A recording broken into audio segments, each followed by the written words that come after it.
Friends, അപ്പോൾ ഇന്നത്തെ ദിവസം എന്ന് പറഞ്ഞു കഴിഞ്ഞാൽ ഭയങ്കര വലിയ എന്തോ ഒരു സംഭവം ചെയ്ത കണക്കത്തുള്ളൊരു ദിവസമായിരുന്നു.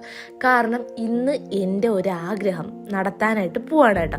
അതായത് ഇത് ഇപ്പോഴും തുടങ്ങിയ ആഗ്രഹമല്ല, എനിക്ക് കുറേ നാളായിട്ടൊരു 1-2 വർഷമായിട്ട് തുടങ്ങിയൊരു ആഗ്രഹമാണ്. പക്ഷെ അന്നൊന്നും എന്നെ ഈ ടാറ്റു അടിക്കാൻ ആരും താമസിച്ചില്ല. ഞാൻ പറഞ്ഞതിലൊരു മിസ്റ്റേക്ക് ഉണ്ട്, എല്ലാവരും ശ്രദ്ധിച്ചോ എന്ന് എനിക്കറിയത്തില്ല. ഞാൻ താമസിച്ചില്ല എന്നാണ് പറഞ്ഞത്, പക്ഷെ സത്യത്തിൽ സമ്മതിച്ചില്ല എന്നാണെന്ന് എനിക്കറിയാം. പക്ഷെ ഞാൻ എങ്ങനെ പറഞ്ഞു വന്നാലും താമസിച്ചില്ല എന്ന് എന്നെക്കൂടി പറയാൻ പറ്റണുള്ളൂ. അത് വിടാം. അങ്ങനെ എന്തായാലും എൻ്റെ ആഗ്രഹം നിറവേറ്റാനായിട്ട് പോകുന്നത് ചെറിയൻകീഴ് എത്തണ്ട, ആറ്റിങ്ങലിൽ നിന്ന് ചെറിയൻകീഴോട്ട് പോകുന്ന റൂട്ടിലാണ് കേട്ടോ. രുദ്ര ടാറ്റു സെന്ററിലോട്ടാണ് നമ്മൾ പോകുന്നത്. ഇപ്പോൾ വീണ്ടും ഈ ടാറ്റുവിൻ്റെ ഒരു ഇത് ഉടലെടുക്കാനുള്ള കാരണം ചേച്ചിയാണെന്ന് വേണമെങ്കിൽ പറയാം കേട്ടോ. ചേച്ചിക്ക് അവിടെ നമ്മൾ ഇടുക്കിയിലിരുന്ന സമയത്ത് ഭയങ്കര ഇതായിരുന്നു, എനിക്ക് ടാറ്റു അടിക്കണമെന്ന്. അപ്പോൾ അവിടുത്തെ ഇത് ടാറ്റു സെന്റർ എവിടെയാണെന്ന് കാര്യം നമുക്ക് അറിയത്തില്ല. അത് മാത്രമല്ല, ഈ ഒരു സ്ഥലത്ത് നമ്മൾ ചെല്ലുമ്പോൾ ടാറ്റു അടിക്കുമ്പോൾ അതിൻ്റെ ഇങ്ക്, അതുപോലെ സൂചി, അതൊക്കെ നമ്മൾ നോക്കിയിട്ടാണല്ലോ ഇതാക്കുന്നത്. കാരണം ഒരാൾക്ക് അടിച്ച സൂചി തന്നെ വേറൊരാൾക്കും അടിക്കുന്ന അങ്ങനെ ഒരു സിസ്റ്റം ഒക്കെ ഉണ്ട്. അപ്പോൾ അത് നോക്കിയിട്ടാണല്ലോ നമ്മൾ ഇതാക്കുന്നത്. അപ്പം അമ്മയ്ക്ക് ഇതിനു മുമ്പേ ടാറ്റു അടിച്ചത് ഇതേ സെയിം സ്ഥലത്താണ്, ചിറയൻകീഴ്, അവിടെ രുദ്ര ടാറ്റു സെന്ററിലാണ് കേട്ടോ. അജീഷ് എന്ന് അച്ഛൻ്റെ പേരടിച്ചത്. അപ്പോൾ അവിടുത്തെ അത് നല്ല ഇങ്കായിരുന്നു, അതുപോലെ നല്ല സൂചിയൊക്കെ ആയിരുന്നു. അതിൻ്റെ ഒരു വീഡിയോ ഞാൻ എടുത്തു വെച്ചിട്ടുണ്ട് കേട്ടോ, അത് ഞാൻ കാണിച്ചു തരാം. അപ്പോൾ എന്തായാലും അങ്ങനെ ആഗ്രഹം നിറവേറ്റാനായിട്ട് നമ്മളിതാ ഇവിടെ ടാറ്റു സെൻറ്ററിൽ എത്തിയിട്ടുണ്ട്. അപ്പോൾ ഏതാണ് നമ്മൾ വലിയൊരു ഭയങ്കര ഡിസൈനൊന്നും അടിക്കണം എന്നൊന്നുമില്ല, ചെറിയൊരിത്, ഒരാഗ്രഹത്തിന് വേണ്ടി ചെറുതൊന്ന്, അത്രേ ഉള്ളൂ. ഇതാ ഇവിടെ ഇരിക്കണ ഇതത്ര ഈ മാമൻ ടാറ്റു അടിച്ചതും അതുപോലെ വരച്ചത് വെക്കണം. ഈ മാമൻ വലിയൊരു ആർട്ടിസ്റ്റൊക്കെയാണ് കേട്ടോ. അപ്പോൾ അങ്ങനെ ചെയ്തതൊക്കെയാണ്. അപ്പോൾ എന്തായാലും നമ്മൾ കൊടുത്ത ഒരിത് ചേച്ചി എവിടെ നിന്നോ ഗൂഗിളിൽ നിന്നാണ്ട് കണ്ടുപിടിച്ചാണ്. അപ്പോൾ അവിടെ എത്തിയപ്പോൾ നമുക്കൊരാഗ്രഹം 2 പേർക്കും ഒരുപോലത്തെ അടിക്കാം, അങ്ങനെ ഒരു ആഗ്രഹം. ഇതാണ് കേട്ടോ സത്യത്തിൽ നമ്മൾ കണ്ടുപിടിച്ച ഒരിത്. ചെറിയൊരു മോഡലായതുകൊണ്ട് തന്നെ വലിയ റേറ്റൊന്നും ആവത്തില്ല എന്നുള്ളൊരു ഇതുണ്ട് കേട്ടോ. അതുകൊണ്ട് തന്നെ ഞാൻ വിചാരിച്ച് എന്നാൽ ശരി, എന്തായാലും നമ്മൾ ആഗ്രഹം പോലെ 2 പേർക്കും ഒരുപോലെ അങ്ങ് അടിച്ചേക്കാം. ചേച്ചി ഈ ഒരുപോലെ, എനിക്കും ഒരുപോലെ. അങ്ങനെ ആ മാവിൻ്റെ അടുത്തെല്ലാം പറഞ്ഞ് സെറ്റ് ചെയ്ത് ഓക്കെ 2 പേർക്കും ഒരുപോലെ അടിക്കാം. അതായത് ഒരുപോലെ അടിക്കാം എന്നുള്ളതിനും ഒരു വ്യത്യാസമുണ്ട്. കാരണം അതിപ്പോൾ എനിക്ക് എങ്ങനെ പറഞ്ഞു തരണം എനിക്കറിഞ്ഞൂടെ. ആ വീഡിയോ ലാസ്റ്റ് നമ്മൾ 2 കൈ കാണുമ്പോഴത്തേക്ക് അത് മനസ്സിലാകത്തുള്ളൂ കേട്ടോ. അപ്പോൾ ഈ ടാറ്റു അടിക്കാൻ പോകുന്നവരാണെങ്കിൽ ഞാൻ ചെറിയൊരു റേറ്റ് ഞാൻ പറഞ്ഞു തരാം. അതായത് ഇവിടെ ചെറിയൊരു ടാറ്റുവിന് തുടങ്ങുന്നത് 700 to 800 ആണ് കേട്ടോ. അതായത് ഒരു ബ്യൂട്ടി സ്പോട്ട് കിട്ടണമെങ്കിൽ തന്നെ 400-500 രൂപയാവും എല്ലായിടത്തും. പക്ഷേ മാമൻ ഡിസ്കൗണ്ട് ചെയ്ത് തരും. ഓൾറെഡി നമുക്ക് ഡിസ്കൗണ്ട് ചെയ്ത് തരും, കാരണം അമ്മയ്ക്ക് മുന്നേ ഇവിടെ നിന്ന് ചെയ്ത് നമുക്ക് നല്ല പരിചയം ഉള്ളത് കൊണ്ട് തന്നെ സ്വാഭാവികമായിട്ടും ഡിസ്കൗണ്ട് ചെയ്ത് തരും. ഒരു പക്ഷേ നിങ്ങളാണ് ചെല്ലണമെങ്കിലും കാര്യമായിട്ട് സംസാരിച്ച് കഴിഞ്ഞാൽ ആ മാമൻ ഡിസ്കൗണ്ട് ചെയ്ത് തരും. നമ്മൾ ആദ്യമായിട്ട് ടാറ്റു അടിക്കാൻ പോകുമ്പോൾ നമ്മളെ മനസ്സിൽ പല ഇതുണ്ട്, അയ്യോ ഇത്രയും പ്രായമായതിൽ ഇയാളെ കൊണ്ട് അടിക്കാൻ പറ്റൂലേ, അങ്ങനെയൊക്കെ പല ഇതും നമുക്ക് തോന്നും. സ്വാഭാവികമായിട്ട് അങ്ങനെയാണല്ലോ. നമ്മളെന്തോ ഇതുവരെ ഒന്നാമത്തെ കാര്യം ടാറ്റു അടിച്ചിട്ടില്ല, അയാൾ എങ്ങനെ ടാറ്റു അടിക്കുമെന്ന് അറിഞ്ഞുകൂടാ. നമ്മൾ ഇൻസ്റ്റയിലൊക്കെ കണ്ടിട്ടുള്ളതെന്ന് പറഞ്ഞാൽ കുറേ കൊച്ചു പയ്യന്മാരടിക്കുന്നതാണ്, അപ്പോൾ അവരടിക്കുന്നതായിരിക്കും നല്ലത് എന്നൊക്കെ പലതും തോന്നും. കാരണം ഇതേപോലത്തെ സെയിം കൺഫ്യൂഷൻസ് എൻ്റെ ചേച്ചിക്ക് ഉണ്ടായിരുന്നു. എനിക്ക് വലിയ കൺഫ്യൂഷൻ ഇല്ലായിരുന്നു, കാരണം അമ്മയുടെ കയ്യിൽ ഈ സെയിം മാവനാണ് അടിച്ചത്. അതുകൊണ്ട് ഞാൻ അന്ന് അമ്മയുടെ കൂടെ പോയിട്ടുണ്ടായിരുന്നു. അപ്പോൾ അതുകൊണ്ട് എനിക്കറിയാം എങ്ങനെയാണ് സംഭവം എന്ന്. അതുകൊണ്ട് ചേച്ചിയെടുത്ത് ഞാൻ കാര്യമായിട്ട് പറഞ്ഞിട്ടുണ്ടായിരുന്നു, ചേച്ചി മാമൻ പ്രൊഫഷണലായിട്ട് ചെയ്യുന്ന ഒരു ഇതാണ്, നല്ല സെറ്റപ്പായിട്ട് ചെയ്ത് തരും, എന്തായാലും നമുക്ക് അവിടെ പോയി അടിക്കാമെന്ന് ചേച്ചി അങ്ങനെയാണ് ഓക്കെ പറഞ്ഞത്. ഇതാണ് ഞാൻ പറഞ്ഞത് പുതിയ സൂചിന്ന്. ഇത് പുതിയ സൂചി, അത് വേറെ ആർക്കും യൂസ് ചെയ്തതല്ല, പുതിയ സൂചി. പിന്നെ ഇതിൻ്റെ അകത്ത് നിന്ന് എന്തോ ഒരു സംഭവമാണത്, ആ മാവ് രണ്ടാമത് എടുത്തത് എന്തോന്നാണ് സംഭവം എനിക്ക് അറിഞ്ഞുകൂടാ. പിന്നെ സൂചിക്കൊക്കെ എക്സ്പയർ 2027 വരെ ഉണ്ടെന്നാണ് മാമൻ കാണിച്ചു തരുന്നത് കേട്ടോ. അടുത്ത രണ്ടാമത്തെ സംശയം നമ്മൾക്ക് എന്താണെന്ന് വെച്ച് കഴിഞ്ഞാൽ, ഇത് ഭയങ്കര വേദനയാണ്, ഇത് എങ്ങനെയാണ് സംഭവം നമുക്കറിയത്തില്ല. കാരണം മറ്റുള്ളവർ അടിച്ചു വെച്ചേക്കുന്നത് കണ്ടുള്ള ഒരിതും, അത് കാണുമ്പോൾ അടിപൊളി, നമ്മളെ കയ്യിലും അടിക്കണമെന്നുള്ളൊരു ഇത് മാത്രമേ നമുക്ക് ടാറ്റു അടിക്കുന്നവരേ ഉള്ളൂ. ഇതിൻ്റെ ഇടയിൽ ഒരു കാര്യം പറഞ്ഞാൽ, ഇതിൻ്റെ ഇങ്കാണ് കേട്ടോ. ഇതിനും 2027 വരെ എക്സ്പയറി ഉണ്ട് കേട്ടോ. ഇങ്കിൻ്റെ പേരൊക്കെ കണ്ടല്ലോ, എല്ലാവരും ഇതൊക്കെ ഓർത്ത് വെച്ചോളണം. ഇത് നല്ല ഇങ്കാണ് കേട്ടോ. അപ്പോൾ പറഞ്ഞു വന്നതെന്ന് പറഞ്ഞു കഴിഞ്ഞാൽ പേടി. അപ്പോൾ ഭയങ്കര വേദനയാണെന്നൊക്കെ വിചാരിക്കും, പക്ഷെ ഭയങ്കര വേദനയില്ല. ഒരു 3-4 ഉറുമ്പ് നമ്മൾ വന്ന് എങ്ങനെ കടിച്ച ഒരു ഫീൽ, അത്രേ ഉള്ളൂ. അതായത് നമ്മളെ കയ്യിൽ എന്തായാലും സൂചിയിട്ട് കുത്തുമ്പോഴത്തേക്ക് വേദന എടുക്കാതിരിക്കില്ലല്ലോ, ചെറിയൊരു വേദന. പക്ഷെ ആദ്യമൊക്കെ നമുക്ക് ഭയങ്കര പേടിയാണ്, അയ്യോ വേദന എടുക്കും, ഇതെങ്ങനെയാണ്. പക്ഷേ നമുക്ക് ടാറ്റു അടിച്ച് തുടങ്ങുമ്പോഴത്തേക്ക് വലിയ പ്രശ്നമില്ല. പക്ഷേ ഈ അടിച്ചതിൻ്റെ മീതെ കൂടി ഒന്നും കൂടി രണ്ടാമത് വീണ്ടും അടിക്കും കേട്ടോ. അപ്പോഴാണ് നമുക്ക് ഇത്തിരി പോലും ഇച്ചിരി നല്ല വേദന നമുക്ക് എടുത്തു തുടങ്ങണം.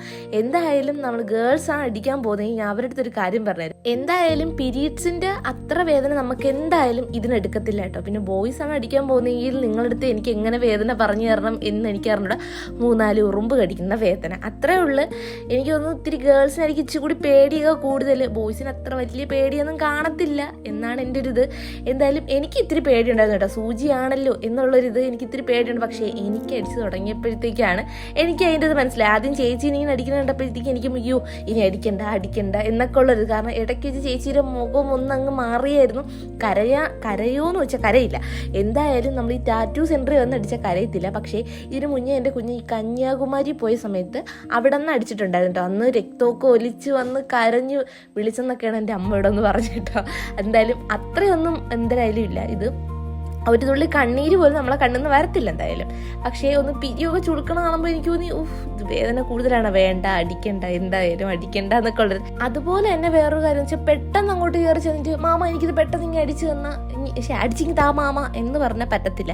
പതുക്കെ സമയമെടുത്ത് പതുക്കെ അടിക്കത്തുള്ളൂ കേട്ടോ. അതുമാത്രമല്ല ഈ മാമൻ എന്ന് പറഞ്ഞാൽ ഇതിൻ്റെ വേദന അറിയാതിരിക്കാൻ വേണ്ടിയിട്ട് നമ്മളവിടുത്തെ ഇങ്ങനെ സംസാരിച്ചുകൊണ്ടിരിക്കും.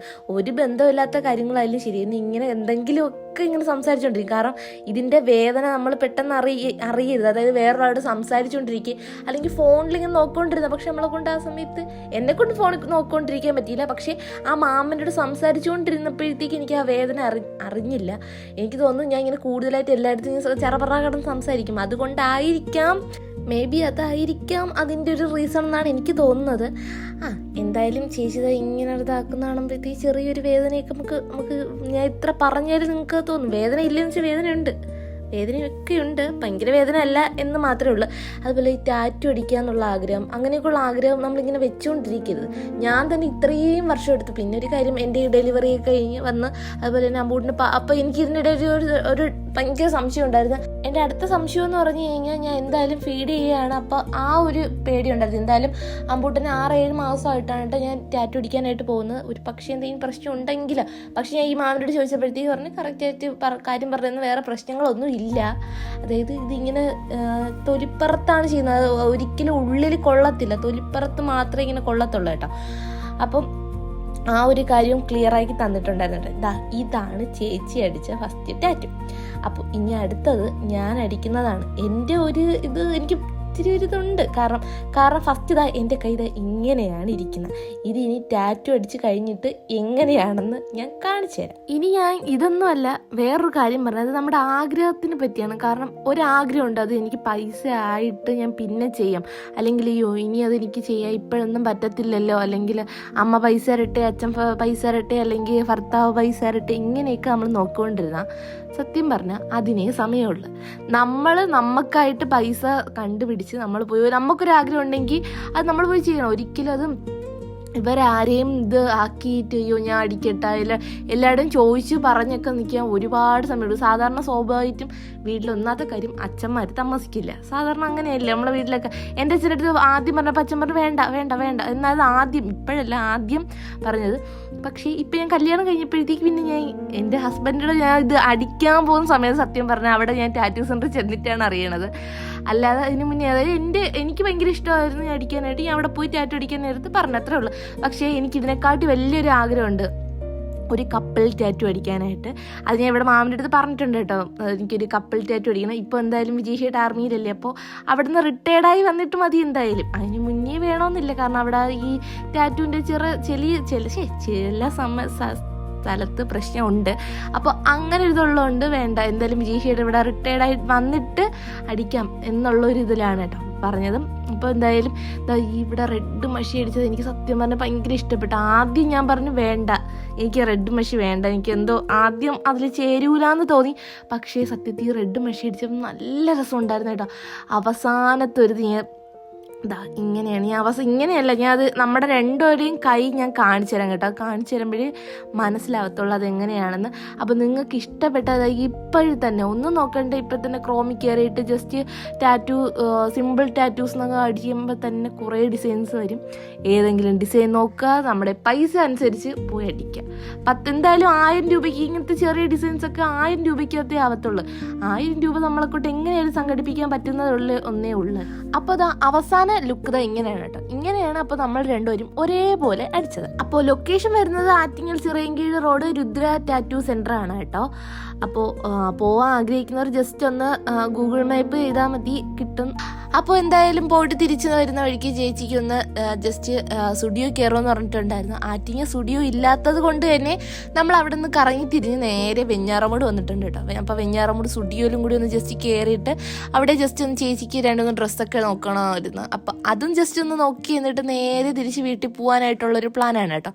അവിടെ ആണെങ്കിൽ വെഞ്ഞാറമൂടാണെങ്കിൽ ഇപ്പം മറ്റേ ഫ്ലൈ ഓവറിൻ്റെ പണി നടക്കുന്നതുകൊണ്ട് തന്നെ ഭയങ്കര മുടിഞ്ഞ ട്രാഫിക്കാണെന്ന് പറഞ്ഞാൽ എൻ്റെ ഭഗവാനി, അങ്ങോട്ടും ഇങ്ങോട്ടും അനങ്ങാൻ പറ്റാത്ത അത്ര ഭയങ്കര മുടിഞ്ഞ ട്രാഫിക്കായിരുന്നു.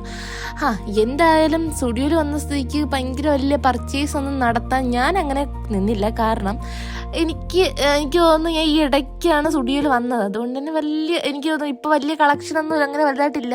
അപ്പം ചേച്ചി എന്തായാലും വന്ന സ്ഥിതിക്ക് അവിടെ ജസ്റ്റ് ഒന്ന് കയറിയെന്നേ ഉള്ളൂ.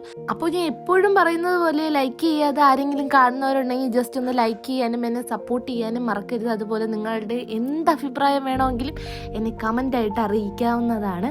അപ്പോൾ വീഡിയോ ഇഷ്ടപ്പെട്ടാൽ ലൈക്ക് ചെയ്യാനും സബ്സ്ക്രൈബ് ചെയ്യാനും മറക്കണ്ട. അടുത്ത വീഡിയോ കാണാം. ബൈ.